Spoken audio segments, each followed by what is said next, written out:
Oh, I didn't see you there. How are you? Welcome to whatever this is. I'm a huge fan of claymation, clay, crafts, everything in between, you name it. I've decided to sculpt myself out of clay. I've already done a few little simple air dry crafts, you know, the whole magnet debacle everyone's doing right now. I made some cool things, but I decided what's cooler than yourself? Might be a little narcissistic, I don't know. But I love waltz and grommet, I love claymation, and I've never seen myself in clay style. So this will be something new and exciting and interesting for me, and also to help curb the Sunday scaries and the deep darkies. Might be pretty time consuming, but I'm up for the challenge if you are. Nothing in this cup, by the way, just some Legos. I have my handy dandy strawberry stool to act as my desk crafting station. I don't know if you can even see it on camera. Cup of water, paper towels, and a towel over here that's a little damp to dry off my hands. Clay gets messy. This is a 2.5 pound air dry clay by Crayola. Never really used a ton of different clays. I don't know, I'm not a clay expert, sorry. Hopefully I'm centered. There's a hair in my clay. Shocking. I'm gonna move this cup of water. I'm afraid of that spilling on my carpet. I'm thinking I'm just gonna do like neck up. I don't wanna get into all that neck, shoulders, knees, and toes business. Focus on my face. The important thing about clay is just to have fun, right? Just see where our mind takes us. I've never really done a ton of like self-portrait-y kind of things. Maybe a little bit scary. I don't know. I turned 22 last week. It felt like just another day. It was actually my golden birthday. I turned 22 on the 22nd of November. Told myself I wasn't gonna post anything related to Taylor Swift and that song, you know the one, but I did do an Instagram notes. I went against all the fake rules I made for myself, and I did it anyway, because guess what? It's kind of a rite of passage. Your one time you can actually be like, hey, 22. Also, 22 just so happens to be my favorite number. I don't really believe in lucky numbers, but it's just a good number. It's 22. Double digits. I've been double digits for 12 years now. Whoa. That is not correct, actually. Wait, is it? Yeah, it is correct. I don't know why that sounded wrong in my head. I really don't feel my age. I haven't felt my age for forever. I feel still like a 12-year-old inside. I'm still the same weird little kid that hangs out by themselves in their room making videos. Some things really never change. Moving on. This is something I've always done. Growing up with like iCarly and shows like that, almost every 2000s show for children was about like getting famous. Involved cameras or something, you know? Anna Montana. Come on, over now. How can I forget her? Having access to the internet very young and cameras, I used to use my mom's laptop and make videos. Oh my gosh, I was impressed with this. Awesome, I got an Oscar. With my neighbor. Welcome to the Darla Corner Talk Show! Here is your host, Darla Corner! Shout out Luke and my little sister. I just love making videos. Ask literally anybody who knows me, they know. And they can show you. It dates back to the womb, I think. I think I was making videos inside my mom's stomach. Let me clarify. And now with TikTok, stuff like that, it's still fun, but I feel like this is more my speed. I like to edit. It's hard being the only chronically online person in my life because obviously I'll get all my own references because I'm the one making them. I don't know. I just have no one to like share my interests with really. And I'm not saying that I'm better than anybody else for having a higher screen time. I feel like there's so much that one day the right person will understand and match that for me. One can only hope, seriously. And this is not my face shape, is it? Don't answer that, actually, don't answer that. I probably should have looked at myself a little more before I started this, because I'm actually lost. Ever since, I've just loved creating and loved making videos specifically because I love to edit. I don't know, I have nothing really to contribute to society other than just my mind and the horrors that persist. But they also make me a creative, I think, somewhat funny person, and I'm thankful for that. There's a lot of people who have never really struggled in their life, and maybe they're attractive and perfect in every other sense of the word, but I'd much rather have a sense of humor that is off-putting, you know? Also being symmetrical. I wouldn't mind being more symmetrical, but honestly, you can't have it all. You can't have a sense of humor that makes people scared of you and also be a 500 on the Richter scale. Only thing I remember from school is the mitochondria is the powerhouse of the cell. I also know the word velocity for some reason. Tectonic plates. Oh, I love tectonic plates. Oh my god. I did a cooking class kind of thing once. It was actually called Science of Food. I don't really know how much science was involved, but I made food. Creme brulee once. We got to use torches.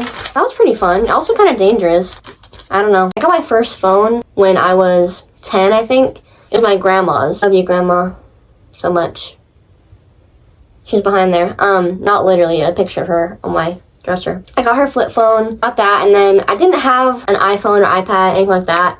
I got an MP3 player with the money that she left me, some of it, and it got stolen. I had it for like less than 24 hours, got stolen or something. Kindle Fire HD or an iPod Touch, but it didn't have a camera. And then I dropped it in my creek behind my house, and it was still playing Gunpowder and Lead by Miranda Lambert in the creek, like through the water. It's actually kind of beautiful. Then eventually I did upgrade to a Kindle Fire HD, which had a camera on it. It was pretty nice. I actually love Kindle. I used to download music on it. Loved the game Pooh. You know Pooh? Shout out Pooh.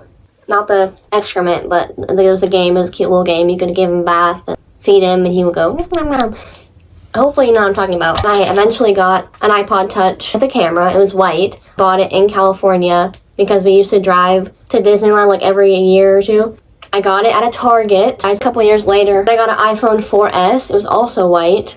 I honestly love the iPhone 4S so much. I would get it in a heartbeat again. To go from the weird, like, curved iPhone original shape to a perfect rectangle boxy design. Had that up until about 7th grade, and then my mom gave me her iPhone 6 Plus for some reason. I don't know why. I must have begged her. Had that up until, like, 2018. Then I got an iPhone 8 Plus, which I think by far, I have the 12 right now. It's pretty good, but the camera quality on my 8, so good. iPhone 6 Plus, rose gold, all I ever wanted. Pretty sure I had, because I'm the queen of manifesting, a cutout from a magazine of an iPhone 6 rose gold. I never got the rose gold, but I did get one. Kind of did work. And also a nice lesson of, you don't always get exactly what you want, but you get something better. I don't know what's better than rose gold. I have a rose gold iPad that I still use. Oh yeah, and somewhere between then and now I also got an iPad mini. Oh, my first piece of technology was a DS. I got a red DS. I've had a lot of surgeries in my life, and my parents would always get me like a really nice present every one I had. So my first one that I remember, I got a DS, a red DS. Oh, it was beautiful. I got a Wii for one of them too, and a bunch of games. Never was a huge like gaming person. Wii was enough for me, honestly. I still only play my original Wii with the controller. Nothing beats the feeling of getting yelled at for not wearing your wristband, you know? I love Mario Kart. Love Just Dance. There's a lot of games I used to love to play. I always wanted to like be like a Sims girl, but I don't know how to do it. I honestly don't know how to do it. I have it on my MacBook, and I don't know how to do it. Every time I get through the whole process of creating my Sims, making my husband Grayson Dolan or adjacent, I lose interest. Once I do the fun part of like making the characters and customizing, I'm like, what now? I want to so bad. I have no idea how bad I want to play Sims. My face is not that round. I don't know what my face is. This is actually gonna spiral me. Also, how realistic are we gonna make it? I think I want to make it cartoonish. Cut the rope. There's one called Where's My Water? The crocodile or an alligator. What's the difference? Honest to God, what's the difference? Don't make me look stupid either. At my head shape, are we getting closer? Right on the money. Did you ever think about how nice it would be to have like a retirement home situation, but for young adults who haven't found their way? This is a thought I've had for a long time before I watched the show, but I did just recently binge watch Man on the Inside, which is so cute. I love Ted Danson. It's a good show. That's not my nose, is it? But I've always wondered what it would be like just to do arts and crafts all day and other fun activities like scheduled. I miss that kind of structure in my life. And also the socialization aspect. I don't really get much socialization. Let's just say that much. School was the only time I was really forced to be in proximity with people my own age. But can you imagine being 40 years down the road and just not having a care in the world other than I'm going to miss my clay sculpture class and bingo nights tomorrow and Gary won't stop looking at me. Oh, like, I want that. I miss that tension. Maybe not. I don't know. That is not my freaking nose either. Dang. I just can't get my nose right. But I do think about that a lot. It would just be fun. Hang out every night. You're never alone unless you want to be, which I still want to be alone. Obviously, I'm a loner. But sometimes a girl don't want to always be alone. Sometimes a girl like me wants a craft night, karaoke night. Oh my God, can you imagine they bring you a cookie every night? Oh my God. I had a cookie tonight. I was just thinking about that. Oh, you want a cookie to go with your tea before bed? Yes, thank you. And also having a bunch of girlfriends and inside jokes. What do you even have inside jokes about when you're old? I want to find these things out. I want to know for myself. I want to know what I'm missing out on. I do love my youth too. I just haven't really had much control over how it's been spent, really. life's kind of been crazy and weird and at times insufferable, so I just kind of have always wanted to skip past this part, which is unfortunate because, you know, you never get these years back, or so they say. Something about being old just is very intriguing to me. I really cannot get my nose right, my own nose. And nobody knows my nose the way I knows it.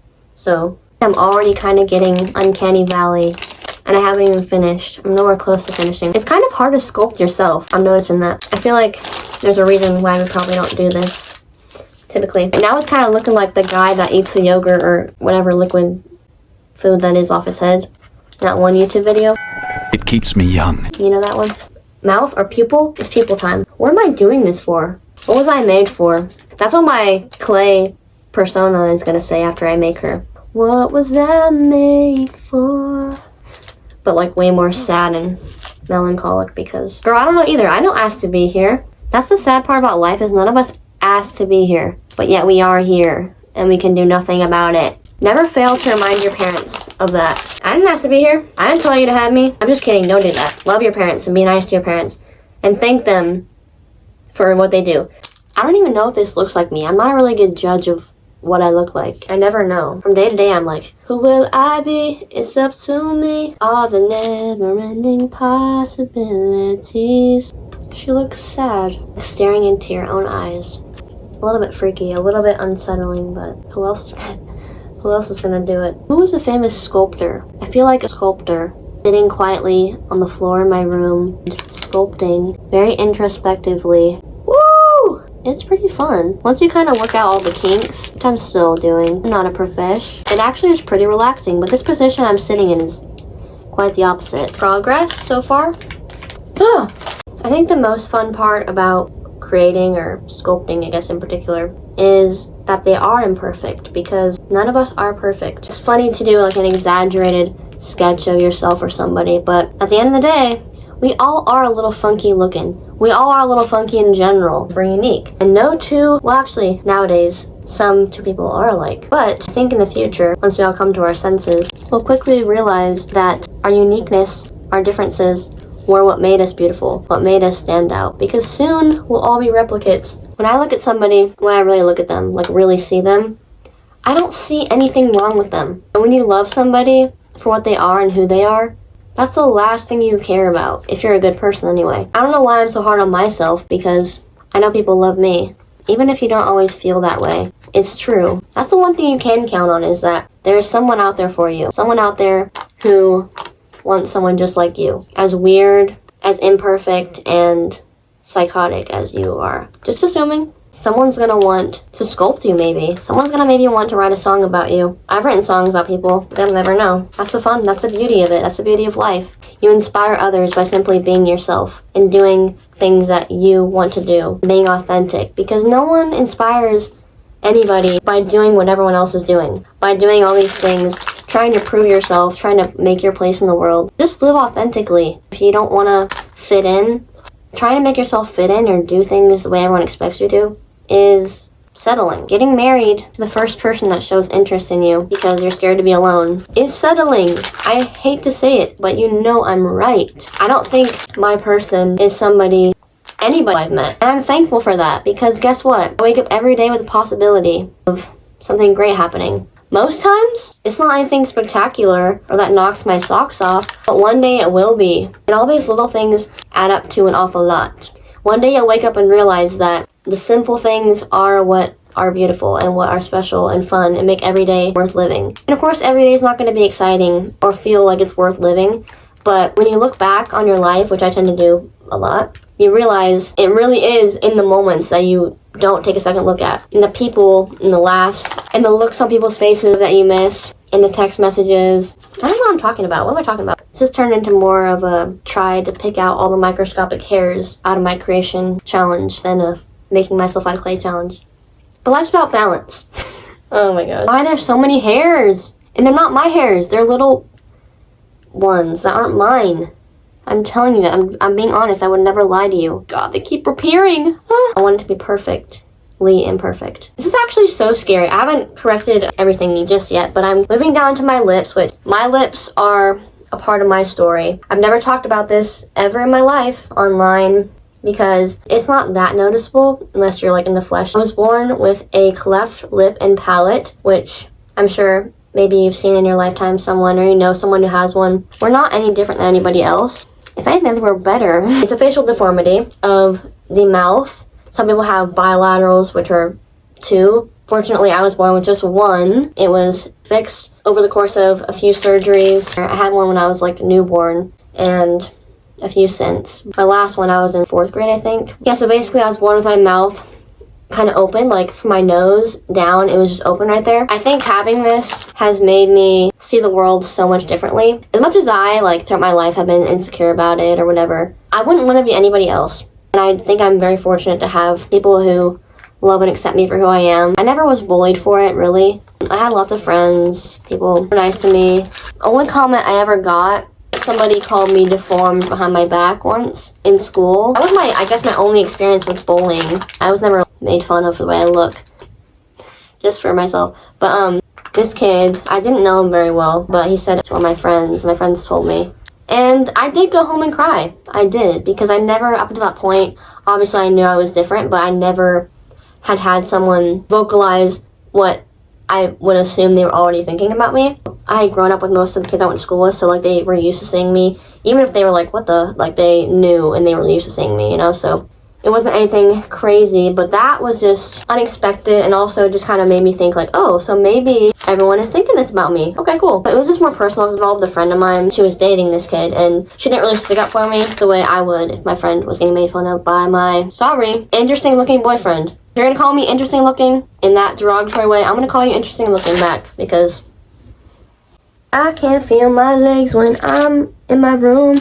Actually lost feeling in my left leg, so I have to resort to this position right now. The progress we made so far, not a lot. We still have a long way to go, but we still have a long way to go in life as well. See how I'm trying to make everything a lesson? I want to be a lesson for you guys. There's meaning behind everything. Everything happens for a reason. This is so uncomfortable. The things I do for myself and my my heart just sank to another region. I just spilled water on my carpet. Spilled most of my water, but I'm down to my hair, which I've got a lot of hair, so this is gonna take a while. Nothing like staring into your own eyes.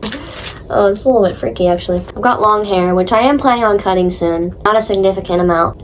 A little more than a trim. I usually just do a trim. I've never like really not had long hair, except for when I was a young child. Legit. That word sounds like a slur. I know it's not. I've confirmed it many times. I've always had long hair, and at times it has reached my crack, which my friends never failed to remind me. My hair just kind of is an identifying mark. I have multiple, but that's one of the main ones. There are people I click with instantly. Pretty rare, but I've met people before and I'm like, oh my god. And it's the kind of person that I can't quite describe. They just treat you like a person, and they don't look at your mouth while you're talking. Like, there's things people do without realizing it, maybe, and kind of makes you not want to be around them as much. But throughout my life, I met people who have just been excellent, and that's what gives me hope that there's still people out there who are worth meeting and worth having around in my life. I just hope I find them soon. Most people are just nice, you know? I used to get a lot of questions when I was little, which understandably so. Kids are curious and also ruthless, but no one was ever mean to me about it besides what I mentioned earlier. Yeah, it's definitely made me, I don't know. Because people that know me, they know me. But people who don't might think I'm shy or more reserved, which he's just always in his own world. I am in certain situations, but it's all situational. Once you get to know me, kind of quiet for real. Funny as hell though. But Once you get to know them, kind of reserve my personality for people who get me and who want to get me. Because wanting to understand somebody, even just showing that little bit of effort, makes a world of difference. And I have met several people in my life who felt so familiar, and it gives you a feeling you can't even replicate. You then search for that kind of personality, connectability with everybody else for the rest of your life. It's not that easy to find, so the people I have met will never forget you. Never will. I'm someone who deeply craves to be connected, but not just to anybody, to the right people. Hard to explain, but being in your 20s is so confusing for a multitude of reasons, but one being everyone's somewhere different in their life.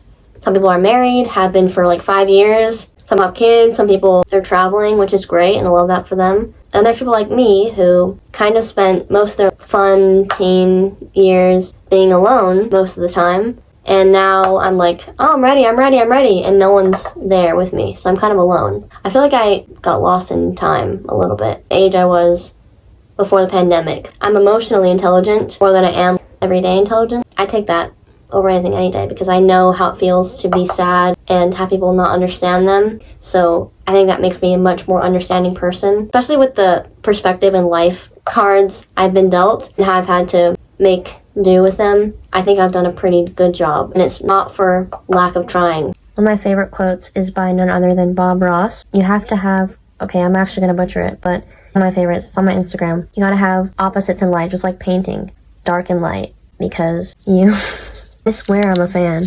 Without the darkness, you wouldn't know how to appreciate the light. It's actually scary. I can't make long hair, it's gonna not work with the clay, so I have to just kind of abbreviate my hair, so to speak. I kind of gave myself a little bit of Zika virus in the forehead area. I don't know how to fix that. It's bigger than this, I promise. My hands look like this, so she doesn't have to have any hands, period. Should I do like eyelashes or no? Eyelashes might just take me another 4 hours, but... Ah! Oh no. Don't play with me right now! The more effort you put, the worse it looks? Possibly? Question mark? If I had 3 eyelashes IRL, I would not be a fan of that. Art is subjective, and beauty is in the eye of the what? Beholder! Great minds think alike. My iris. I wish I didn't have to flex like this. Can you believe I've done all this without taking a single Aquaphor break? Is this Noah's Iris, chat? I don't like the bottom eyelashes. She look like me?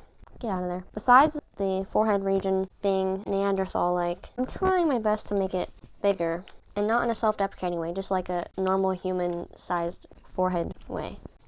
I finished sculpting it. I've got to wait a few days now before I can paint it and really give it some life that it's currently lacking. It looks a little uncanny valley at the moment. I don't know who this is. It's not me. At least not yet. It's a shame I couldn't make her hair longer and give it its full, nice length. It'll be interesting to paint this. Gonna make some tea, clean all this clay off my hands, watch a movie, do whatever my heart desires. I encourage you to do the same as well. Clay is everywhere.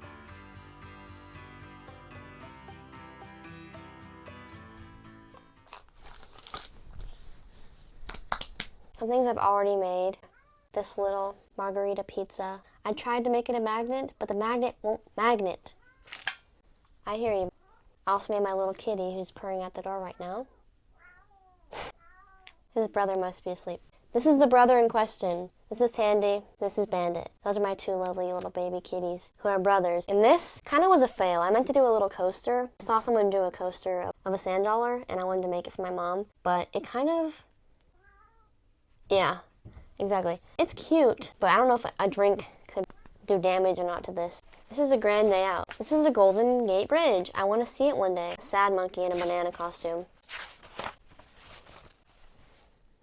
Yeah, okay, whatever floats your goat. Oh, look, another grommet. What do you know? Anyways. True Fru. Ooh. Ooh, this is a little fun thing. I need to do more of that kind of stuff. Clothes. Ow. These are all the countries I want to go to. Ow. Once again, my feet are starting to hurt. I just can't stop talking. I love to talk to you. You're my only friend. This is my book. I did all the illustrations myself. I'm also learning how to play Piano Man by Billy Joel on the harmonica and piano.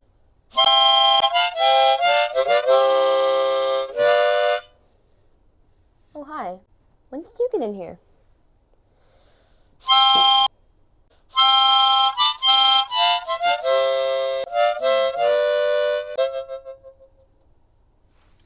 Let me into the retirement home. Not to mention the senior discount. Does anyone know how much that even is? POV, I pull up. They say, you look too young. You're too young, you're not eligible for that senior discount. I'm not eligible? I'm not eligible for the senior discount? Boom! Nicki Minaj, Pink Friday lotion. Wild at Heart, pink. Taylor Swift, boom. What else do I got? Boom. Boom. How about now? Am I eligible now? Huh? Am I eligible?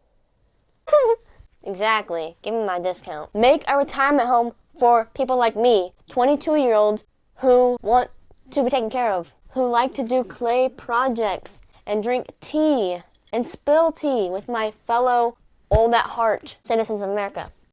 Thank you. They super glue this shut? What the hell?